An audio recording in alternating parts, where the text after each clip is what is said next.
Hello my dear student, welcome to back my channel Roshan Shah study point. जैसा कि आप सभी देख सकते हैं कि चैप्टर नंबर 7 हमारा कंप्लीट हो चुका था, तो अब बारी है चैप्टर नंबर 7 के मोस्ट इंपॉर्टेंट क्वेश्चंस की। ये मोस्ट इंपॉर्टेंट क्वेश्चंस आपके आने वाले एग्जाम में बहुत ही ज़्यादा यूजफुल होने वाले हैं, क्योंकि इन क्वेश्चंस के माध्यम से आप पूरा चैप्टर पहली बात तो समझ सकते हैं। दूसरा, आप इन क्वेश्चंस को अगर करते हैं, डेफिनेटली आपके 2 से 3 क्वेश्चन जो है वो आपके रिपीट होने वाले हैं पेपर में। तो प्लीज़ ये आपको स्किप नहीं करना है, ये आपके लिए मोस्ट इम्पॉर्टेंट है और हम सभी आपके लिए इतनी ज़्यादा मेहनत कर रहे हैं। आई नो कि वीडियो थोड़ा सा लेट हो गई है, लेकिन मैं भी आपकी तरह ही एक स्टूडेंट हूँ। तो प्लीज़ आप लोग जितना भी आपको समय मिल रहा है, जब भी आपको जो वीडियो मैं आपको प्रोवाइड करा रही हूँ, आप लोग प्लीज़ उसको समय से देखिए, ताकि आपका कोई भी समय बेकार ना जाए और आप कम से कम समय में अच्छे मार्क्स स्कोर कर सकें। तो इसी के साथ स्टार्ट करते हैं अपने मोस्ट इंपॉर्टेंट चैप्टर की मोस्ट इंपॉर्टेंट क्वेश्चंस। देखिए, चैप्टर नंबर 7 आपका मोस्ट इंपॉर्टेंट है, ये मैंने आपको शुरू में ही बताया था, क्योंकि यहाँ से काफ़ी सारे क्वेश्चंस जो है वो बनते हैं, 1 मार्क्स के भी और आपके 2 और 3 मार्क्स के भी। इनफैक्ट यहाँ से लॉन्ग क्वेश्चंस भी आपके बनते हैं। तो आपके का जो चैप्टर है वो है खेल कूद में शरीर रचना विज्ञान और शरीर क्रिया विज्ञान के मूलभूत सिद्धांत। तो इन मूलभूत सिद्धांतों का ही बेसिकली हमने अध्ययन किया था इस चैप्टर में। तो अब बारी हमें क्वेश्चन की। देखिए, आपका जो पहला क्वेश्चन है वो है मानव शरीर संरचना विज्ञान या एनाटॉमी का अर्थ बताइए। तो आप जानते हैं, जब भी कोई चैप्टर या जब भी कोई टॉपिक आपको न्यू लगता है, या फिर ऐसा होता है कई बार टॉपिक, जैसे आपने क्रिया विज्ञान जाना था, शरीर रचना विज्ञान, तो ये थोड़ा सा न्यू था। तो यहाँ से डेफिनेटली आपसे क्वेश्चन पूछा जाता है, कई बार आपको स्टेटमेंट दे दी जाती है, पूछा जाता है कि ये किसके संदर्भ में है। और कभी कभी होता है कि आपको पूरा दे दिया जाएगा, बट आपको बीच में एक स्पेस खाली छोड़ दिया जाएगा, जिसमें आपको वो एक जो परफेक्ट वर्ड होगा वो आपको सेलेक्ट करके, अगर आपको स्टेटमेंट पता होगी तो आप लिख सकते हैं। तो इसीलिए आपको अर्थ स्पष्ट होना ज़रूरी है। देखिए, एनाटॉमी, एनाटॉमी जो शब्द है वो 2 शब्दों से मिलकर बना है, एना प्लस टॉमी। तो एनाटॉमी का मतलब होता है ऐसा शास्त्र जिसमें हम शरीर की संरचनाओं का अध्ययन करते हैं। ठीक है, शरीर में आप जानते हैं कि विभिन्न प्रकार की संरचनाएं होती हैं, जैसे तंत्रीय तंत्र, पेशीय प्रणाली, श्वसन तंत्र, हृदय तंत्र। तो ये सारे क्या हो गए, ये हमारे संस्थान हैं। तो जिस शास्त्र में मानव का जो शरीर है, उसकी जो संरचना है, उसका अध्ययन किया जाता है, वो होता है एनाटॉमी। ठीक है, फिर आपका नेक्स्ट क्वेश्चन बनता है क्वेश्चन नंबर 2, शरीर क्रिया विज्ञान की परिभाषा दीजिए।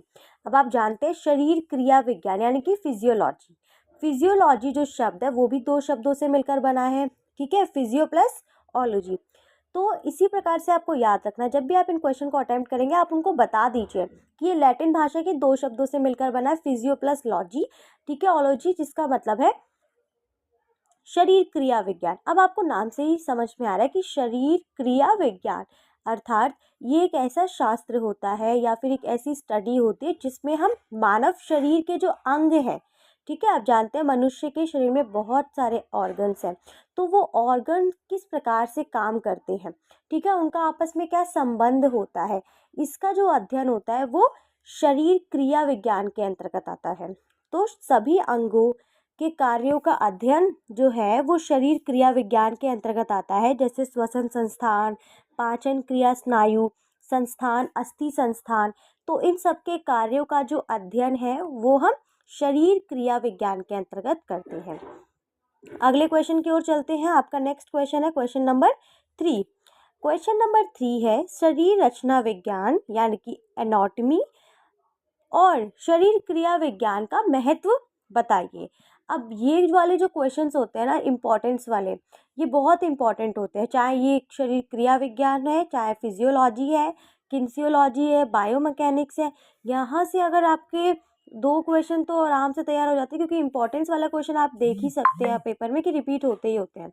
तो आपको ध्यान रखना है कि जब भी कुछ नई चीज़ पढ़ रहे हो उसकी क्या इंपॉर्टेंस है, वो तो डेफिनेटली आपसे पूछने के चांसेस बनते हैं पेपर में। तो इसी प्रकार से अब हमें बताना है कि जो शरीर रचना विज्ञान है और जो क्रिया विज्ञान है उसका शारीरिक शिक्षा में क्या इम्पोर्टेंस है। ठीक है, तो सबसे पहले आप लोग बता सकते हैं कि शरीर के अंगों की संरचना में की जानकारी मिलती है। अब जब आपको आप जब एनाटॉमी का अध्ययन करते हैं, उसके अंतर्गत आपने जाना कि शरीर की संरचनाएं जो हैं उसका हम अध्ययन करते हैं। तो पहला आप बता सकते हैं कि जो एनाटॉमी है उसके माध्यम से हमें शरीर की जो संरचनाएं हैं उसका अध्ययन करने में हमें सहायता मिलती है। और शरीर के जो जितनी भी संरचना, जैसे आप जानते हैं हृदय तंत्र, श्वसन तंत्र, आपका अस्थि तंत्र, तो ये इस प्रकार के जब तंत्रों का आपको ज्ञान होगा तो आपकी जो नॉलेज है वो काफ़ी ज़्यादा, कहीं ना कहीं आप सब देखते ही हैं कि हमने बायोमैकेनिक्स पढ़ा था, फिर आपने एनाटॉमी और फिजियोलॉजी, आप देखेंगे कि फिजिकल एजुकेशन में इसकी इम्पोर्टेंस कितनी है। फिर उसके बाद शारीरिक पुष्टि में मदद करता है। शारीरिक पुष्टि का मतलब होता है फिजिकल फिटनेस, ठीक है। तो इसके अंतर्गत आप लोग बता सकते हैं कि हर किसी खेल में विशेष कौशल की आवश्यकता होती है। हम ये बात जानते हैं कि कोई भी गेम हो गया है, चाहे वो क्रिकेट है, चाहे वो हॉकी है, या फिर एथलीट ही क्यों ना हो, तो हर एक गेम में क्या होता है कि एक किसी ना किसी कौशल की आवश्यकता होती है। तो इसी कौशल के लिए, यानी कि जैसे कि छोटी दौड़ों के लिए गति की, लंबी दौड़ों के लिए अधिक सहन क्षमता की आवश्यकता होती है। शरीर रचना विज्ञान और शरीर क्रिया विज्ञान की उचित जानकारी के आधार पर शारीरिक पुष्टि के उपरोक्त जो अंग हैं उनके विकास के लिए अलग अलग प्रशिक्षण जो है वो बनाए जा सकते हैं। उसके बाद आप लोग बता सकते हैं कि शरीर को स्वस्थ बनाए रखने में मदद करता है। तो जो शरीर क्रिया विज्ञान है और जो शरीर रचना विज्ञान है वो शरीर को स्वास्थ्यता प्रदान करता है। क्योंकि जब आपको पता होगा कि आपके ऑर्गन्स जो है, आपके शारीरिक संरचना का आपको जब ज्ञान होगा, और जब आपको अपने जो आपके तंत्र हैं उनका जब आपको जानकारी होगी, तो इससे क्या होगा, इससे आप अपने स्वास्थ्य के प्रति ज़्यादा जागरूक रह पाएंगे। आपको पता रहेगा किस प्रकार से आपके ऑर्गन्स काम करते हैं और किस चीज़ को करने से आपके जो ऑर्गन्स, यानी कि जो आपकी बॉडी है वो एनर्जी खोती है या फिर बहुत सारी प्रॉब्लम्स होती हैं। तो कहीं ना कहीं जो शरीर रचना विज्ञान है और शरीर क्रिया विज्ञान जो है वो हमें स्वास्थ्य रखने में भी मदद करता है। इसी के अलावा पांचवा पॉइंट है कि खेल के चयन में भी सहायता करता है। अब आप जानते हैं कि बहुत सारे ऐसे गेम्स होते हैं जिसमें बहुत सारे नहीं, इनफैक्ट सभी स्पोर्ट्स में क्या होता है कि पहले चयन की प्रक्रिया होती है, ठीक है। तो उस चयन की प्रक्रिया में क्या होता है, जो ये जितने भी आपके शरीर की संरचना है उसका अध्ययन किया जाता है।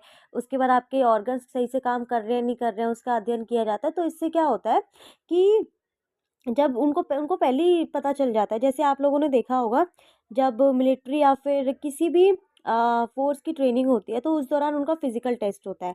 फ़िज़िकल टेस्ट में उनको चेक कर लिया जाता है कि कोई प्रॉब्लम तो नहीं है, यानी कि फ़िज़िकली उन्हें कोई प्रॉब्लम तो नहीं है, उसके बाद उनको आगे के प्रोसेस में भेजा जाता है। तो इसी प्रकार से क्या होता है, जो एनाटॉमी का अध्ययन करते हैं और जो फ़िज़ियोलॉजी का अध्ययन करते हैं उनके लिए उनको खेल के चयन में भी बहुत ज़्यादा सहायता होती है। इसके अलावा शारीरिक पुष्टि में सहायक होते हैं, ठीक है। शारीरिक, जो हमने ऊपर उल्लेख किया कि शारीरिक पुष्टि में सहायक, हर किसी खेल के लिए अलग अलग कौशल की आवश्यकता ना होकर केवल एक ही कौशल की आवश्यकता होती है। तो इससे क्या होता है, जब हम शरीर रचना विज्ञान और शरीर क्रिया विज्ञान का हमें उचित जानकारी होगी तभी हम शारीरिक पुष्टि के जो अंग हैं उसके विकास के लिए अलग अलग प्रशिक्षण के कार्यक्रम बना पाएंगे। इस प्रकार से आप इसके महत्व पर प्रकाश डाल सकते हैं अगर क्वेश्चन आए कि उसके शरीर रचना विज्ञान और शरीर क्रिया विज्ञान के महत्व का उल्लेख करें। फिर अगला क्वेश्चन है हमारा, अस्थियों के कार्यों का संक्षेप में वर्णन करें। यहाँ से क्वेश्चन आपका डेफिनेटली पूछा जाता है, most most most important question है, क्योंकि अस्थियों के कार्यों पर आपको टिप्पणी आ सकती है। अस्थियों के बारे में आपसे पूछा जा सकता है, 1 मार्क से क्वेश्चन बनता है, लॉन्ग मार्क से क्वेश्चन बनता है, तो काफ़ी इंपॉर्टेंट टॉपिक है। देखिए आप लोग मोटे तौर पे जान लीजिए कि अगर हम अस्थियों की बात कर रहे हैं तो मानव शरीर में छोटे पर कितनी शक्तियाँ होती हैं टोटल, जब वो नवजात होता है तो 270 होती हैं, ठीक है। फिर थोड़ा सा जब वो बड़ा होता है तो वयस्क अवस्था तक अस्थियों की जो संख्या होती है वो 206 रह जाती है। और युवावस्था में, ठीक है, जब वो थोड़ा बड़ा होता है, मतलब बाल्यावस्था में 13 और 213, और अब जो वयस्क अवस्था होती है उसमें 206 अस्थियाँ रह जाती हैं। तो उसके बाद अस्थियाँ जो होती हैं, अगर हम इसके कार्य की बात करें, देखिए अस्थियाँ, आप सभी जानते हैं कि अस्थियाँ जो हैं वो आपको स्थिरता प्रदान करती हैं, वो आपके शरीर का सहारा होती हैं। अगर आपकी बॉडी में बोन्स नहीं होंगी, हड्डियाँ नहीं होंगी, तो आप अपनी शारीरिक संरचना एज्यूम कर सकते हैं कि कैसी होगी, आकृति नहीं होगी पहली बात तो। तो और स्थिरता नहीं होगी, सहारा नहीं आपको हो ही पॉसिबल ही नहीं है। तो इसीलिए क्या है कि अस्थियां जो होती हैं सबसे पहला उनका कार्य क्या है कि शरीर को सहारा और स्थिरता प्रदान करती हैं। दूसरा आप लोग बता सकते हैं कि जो अस्थियां होती हैं वो हमारे शरीर के जो नाजुक और जो कोमल अंग होते हैं, जैसे दिल हो गया है, मस्तिष्क हो गया है और जो फेफड़े हो गए, उनकी सुरक्षा करती हैं। अगर आप लोग दिल देखें तो आप लोग देख पाएंगे कि हमारा दिल जो है वो काफ़ी ज़्यादा जो हमारे ऑर्गन्स मतलब बोन्स है उसके अंदर होता है। तो इससे क्या होता है, हमारे शरीर के जो नाजुक हिस्से हैं वो जो है वो ढके होते हैं। जैसे अगर आप लोग देखें तो कान का पर्दा ही देखिए, देखिए कितनी सॉफ्ट चीज़ होती है और वो कान की जो हड्डी होती है उससे ढका हुआ होता है। अगर जस्ट इमेजिन मानिए कि कान की हड्डी ना हो तो सोचिए कि थोड़ी सी थोड़ा धक्का लगने पे, कुछ भी होने पे, हल्का-फुल्की सी चोट लगने पर काफ़ी बड़ी प्रॉब्लम बन सकती है। तो दूसरा आप लोग बता सकते हैं कि जो हड्डियाँ होती हैं वो कोमल अंग और जो नाजुक अंग होते हैं उनको सुरक्षा प्रदान करता है। तीसरा आप बता सकते हैं कि जो मानव शरीर में अस्थियां होती हैं वो शरीर को आकृति देती हैं। जो मैंने आपको शुरू में बताया कि आपकी जो हड्डियां हैं वो ही आपकी आकृति का मुख्य कारण है। तो व्यक्ति की जो लंबाई है वो भी उसकी अस्थियों पर ही निर्भर करती है। पांचवा पॉइंट आप लोग बोल सकते हैं कि शरीर जो है मतलब शरीर में जो हड्डियां हैं या फिर जो अस्थियां हैं सॉरी, वो उत्तोलक का कार्य करती हैं। ठीक है, उत्तोलक यानी कि लीवर का कार्य करते हैं जिससे कार्य करना आसान हो जाता है। फिर उसके बाद शरीर में कई अस्थियां होती हैं जो खनिज का भंडारण करती हैं। ठीक है, तो आप लोग लास्ट पॉइंट बता सकते हो कि खनिज के भंडारण में सहायक होती है। तो इस प्रकार से अस्थियों के बारे में आप लोग संक्षेप में वर्णन कर सकते हैं। फिर अगले क्वेश्चन की ओर चलते हैं। अगला क्वेश्चन है हमारा क्वेश्चन नंबर 6। मानव शरीर में विभिन्न जोड़ों का वर्णन करें। यानी कि इसमें बताना है मानव शरीर में विभिन्न जो जोड़ हैं। आप लोगों ने देखा ही होगा आपकी बॉडी में विभिन्न प्रकार के जॉइंट्स हैं। जैसे अगर आप लोग कोहनी की बात करें, आप लोग अपनी अगर कोहनी या फिर एल्बो या फिर अगर आप घुटनों की बात करें तो अलग अलग प्रकार के, आपकी फिंगर भी है वो भी एक प्रकार का जॉइंट है। ठीक है, आपकी जो बैकबोन है वो भी आपका एक जॉइंट है। आपका जो सर है, जो आपका स्केलेटन है वो भी एक प्रकार का जॉइंट है। ठीक है, तो विभिन्न प्रकार के जॉइंट हैं जो आप देख सकते हैं। अभी हम जानेंगे कि कितने प्रकार के जॉइंट हैं। तो सबसे पहले आपको मानव शरीर में विभिन्न प्रकार के जोड़ों का उल्लेख करना है। ये भी मोस्ट इंपॉर्टेंट क्वेश्चन है, इसको भी अच्छे से समझते हुए चलिए। सबसे पहला आपका जोड़ है अचल जोड़। तो नाम से समझ में आ रहा है आपको, अचल जोड़। ठीक है, तो इस प्रकार के जो जोड़ होते हैं वो रेशेदार ऊतकों के द्वारा आपस में जुड़े होते हैं। यानी कि इस प्रकार के जो जो जोड़ हैं, जो अचल जोड़ होते हैं, वो कैसे होते हैं, वो आपस में ऊतकों के द्वारा जुड़े होते हैं। इन जोड़ों में किसी प्रकार का जो गति होती है वो नहीं होती है। तो जो अचल, आप नाम से समझ रहे हैं अचल यानी कि जिसमें गति नहीं है। तो अचल जोड़ वे जोड़ होते हैं जिसमें गति नहीं होती है। और आप लोग देख सकते हैं इस प्रकार के जोड़ जो है वो खोपड़ी, चेहरे में पाए जाते हैं। तो याद रखना है, खोपड़ी और चेहरे में पाए जाने वाले जोड़ हैं वो अचल जोड़ है। फिर दूसरा पॉइंट है आपका थोड़ा गति वाले जोड़, यानी कि जो थोड़ी गति करते हैं। ठीक है, तो इस प्रकार के जो जोड़ होते हैं वो थोड़ी बहुत हिल सकते हैं। ठीक है, जैसे रीढ़ की हड्डियों के जोड़ इसके उदाहरण हैं। यहाँ आपको थोड़ा बहुत गति करने से मतलब है, जैसे आप लोग देख सकते हैं आपका जो मस्तिष्क है, मस्तिष्क में आप लोग इन्होंने बोला कि जो आपकी खोपड़ी है वो एक जगह पे सेट है, वो हिल नहीं सकती है। ठीक है, वो मतलब जो उसकी अंदर की जो बोन है, अगर आप लोग कभी भी अगर आपको ऐसे चांस मिले देखने का तो आप लोग ज़रूर स्केलेटन को देखिएगा अपनी उसमें, वो हिल नहीं सकते। लेकिन कुछ आपकी ऐसी बोन्स होती हैं, जैसे आपकी रीढ़ की हड्डी हो गई, आप देखेंगे कि आपकी रीढ़ की हड्डी हिल सकती है, लेकिन आपके शरीर का जो जो सॉरी मस्तिष्क का जो खोपड़ी है और चेहरा जो है वो नहीं हिल सकता है। ठीक है, तो इसलिए उनको अचल जोड़ कहा गया है। फिर थोड़ा गति वाले यानी कि स्लाइटली मूवेबल जॉइंट्स में आप लोग बोल सकते हैं कि आपकी रीढ़ की हड्डी है जो थोड़ी बहुत गति करती है। तीसरी में आप लोग बता सकते हैं फिसलदार जोड़। अब देखिए, फिसलने वाले जो जोड़ होते हैं ये इस प्रकार के जोड़ होते हैं जिसमें कभी भी किसी भी दिशा में मुड़ने की क्षमता होती है, मतलब वो कहीं भी मुड़ जाते हैं। ठीक है, तो कहीं भी जो ये मुड़ जाते हैं, तो इस प्रकार के जो जोड़ हैं वो कलाई और टखने में होते हैं। टखने का मतलब होता है घुटना। तो आप लोग देखिएगा कभी कि आपके जो घुटने हैं वो इजीली मुड़ जाते हैं। आपकी कलाई आपने देखा होगा वो एकदम आप घुमा सकते हैं इजीली। तो जो किसी भी दिशा में मुड़ जाते हैं उन्हें हम बोलते हैं फिसलने वाले जोड़, यानी कि ग्लाइडिंग जॉइंट्स, ठीक है। फिर आपका आता है काठीदार जोड़। अब देखिए काठीदार जो जोड़ है वो भी एक प्रकार का जोड़ है जिसमें जोड़ों में काफ़ी गतियाँ होती हैं, यानी कि ये जो जोड़ होता है इस प्रकार के जोड़ में जो काफ़ी गति होती है, यानी कि बहुत गतिशील होते हैं ये, ठीक है। जैसे अंगूठे का जोड़ इसका बेस्ट एग्जाम्पल है। ये जो जोड़ होता है वो इस योग्य बना देता है कि वह उंगलियों का विरोध कर सकता है। आप लोग अपने अंगूठे का जोड़ देखिए, तो ये जो अंगूठे का जो जोड़ होगा वो काठीदार जोड़ के अंतर्गत आएगा।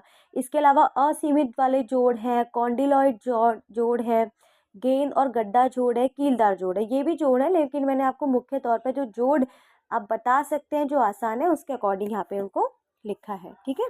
फिर आता है आपका मानव शरीर में संचार प्रणाली का कार्य या उसके कार्यों का उल्लेख करें।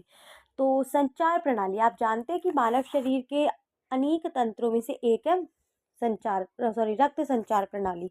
अब रक्त संचार प्रणाली से आप इसके नाम से समझ सकते हैं कि रक्त यानी कि जो रक्त का संचार करती है पूरे शरीर में उसे हम बोलते हैं रक्त संचार प्रणाली। अब इसके क्या क्या कार्य हैं एक बार उनकी ओर भी हम देख लेते हैं। पहला कार्य है शरीर के विभिन्न जो अंग हैं उन तक ऑक्सीजन पहुंचाना। इनफैक्ट अंग ही नहीं, जो विभिन्न ऊतक हैं उन तक भी ऑक्सीजन पहुंचाना, क्योंकि आप जानते हैं कि हमारी पूरी बॉडी में ऑक्सीजन जो है वो रक्त के माध्यम से पहुंचता है। तो रक्त प्रणाली का प्रथम कार्य ये है कि पूरे शरीर में ऑक्सीजन को पहुंचाना। दूसरा, शरीर को कार्यशील रखना। आप जानते हैं कि आपकी बॉडी में जब सर्कुलेशन अच्छा होगा, आपसे अगर आप लोगों ने नोटिस किया होगा तो आपसे बोला जाता है कि आप लोग बहुत सारे स्पोर्ट्स गेम में पार्टिसिपेट कीजिए, सुबह वॉक किया कीजिए जाके, या फिर पार्क में जाके कुछ खेला कीजिए। क्यों आपसे बोला जाता है? ताकि आपके जो ब्लड सर्कुलेशन है वो अच्छा बना रहे। जब आपका ब्लड सर्कुलेशन अच्छा बना रहेगा तो आप बहुत ज़्यादा क्रियाशील रहेंगे, यानी कि आप बहुत एक्टिव रहेंगे, आप जल्दी थकेंगे नहीं। कुछ लोगों को देखा होगा बहुत जल्दी थक जाते हैं, कुछ एक्टिविटी करने का मन नहीं करता। इससे क्या पता चलता है? उनका जो ब्लड सर्कुलेशन है वो थोड़ा-सा ठीक नहीं है। तो कई बार ब्लड सर्कुलेशन जो होता है वो बहुत इंपॉर्टेंट होता है, तो आपको काफ़ी सारे ऐसे स्पोर्ट्स गेम करते रहना चाहिए जो आपको एक्टिव रखते हैं। फिर आता है आपका अंतःस्रावी ग्रंथियाँ, ठीक है। तो अंतःस्रावी जो ग्रंथियाँ हैं वो कुछ हार्मोन रिलीज़ करती हैं, ये बात हम जानते हैं सभी। तो उन हार्मोन को क्या होता है कि शरीर के विभिन्न अंगों तक ले जाने का जो कार्य है वो रक्त का ही होता है। फिर नाइट्रोजन युक्त जो अपशिष्ट पदार्थ है उनका उत्सर्जन करने का कार्य भी रक्त का ही होता है। तो रक्त, आपको याद रखना है कि रक्त जो है वो नाइट्रोजन युक्त जो अपशिष्ट पदार्थ है, अपशिष्ट का मतलब है कि आपने कुछ खाया, फिर जो आपकी बॉडी को जो मेन तत्व चाहिए थे वो ले लिया, अब बाकी का जो ऐसे कुछ चीज़ें रह गई हैं जिसका कुछ यूज़ नहीं है वो हो जाएगा अपशिष्ट पदार्थ, यानी बचे हुए पदार्थ, ठीक है। उनके उत्सर्जन में भी सहायता करता है। इसके अलावा शरीर को रोगों से बचाता है। आप जानते हैं, मैंने अभी आपको बताया कि आप जितना एक्टिव रहेंगे, आपका ब्लड सर्कुलेशन जितना अच्छा होगा, आप उतने ज़्यादा लंबी आयु को प्राप्त होंगे, उतना आप रोग मुक्त रहेंगे। लास्ट आप बोल सकते हैं रक्त का संचार करना, ये तो मोस्ट इंपॉर्टेंट है, आप लोग जानते ही हैं और आप सभी इस बात से वाकिफ़ भी हैं कि जो रक्त होता है, जो रक्त संचार प्रणाली है वो पूरे शरीर में रक्त का संचार करता है, सभी अंगों तक रक्त को पहुंचाता है, तभी जो सभी ऑर्गन्स हैं वो बहुत अच्छे से काम कर पाते हैं। फिर आपका अगला क्वेश्चन आता है, क्वेश्चन नंबर 7, श्वसन प्रणाली के कार्यों का उल्लेख करें। देखिए जितने भी ये जो तंत्र हैं, प्रणाली है, ठीक है, स्केलेटन सिस्टम है, टाइप्स ऑफ जॉइंट है, ये बहुत इंपॉर्टेंट टॉपिक है, प्लीज़ इसको छोड़िएगा मत। जिसमें आप लोग पहला बता सकते हैं कि रक्तचाप को नियंत्रित रखता है। तो रक्तचाप यानी कि जो आपका ब्लड प्रेशर होता है उसको नियंत्रित रखता है। दूसरा आप लोग बोल सकते हैं O2 और CO2 का आदान प्रदान होता है। आप लोग जानते हैं श्वसन, श्वसन में क्या होता है कि जब आप श्वास लेते हैं तो ऑक्सीजन लेते हैं और जब आप निष्कासित करते हैं तो वो कार्बन डाइऑक्साइड होती है। तो O2 और CO2 का आदान प्रदान होता है। तीसरा आप लोग बोल सकते हैं RBC, RBC का मतलब होता है रेड ब्लड सेल्स, इसका उत्पादन करता है, ठीक है। चौथा है कि शरीर में गति और नियंत्रण रखता है, यानी कि जो श्वसन प्रणाली है वो क्या करती है, शरीर में गति रखती है और नियंत्रण रखती है। तो इस प्रकार से आपका जो चैप्टर 7 है उसके मोस्ट इम्पॉर्टेंट क्वेश्चंस जो हैं वो हो गए हैं, ठीक है। तो ये मोस्ट इम्पॉर्टेंट क्वेश्चन है, आप लोग को छोड़ना नहीं है, छोटी सी वीडियो फटाफट से जल्दी से देख लीजिए ताकि आपको सारे क्वेश्चंस जो है वो अच्छे से पता चल जाए। मैं मिलती हूँ आपको नेक्स्ट वीडियो में। Thank you for watching.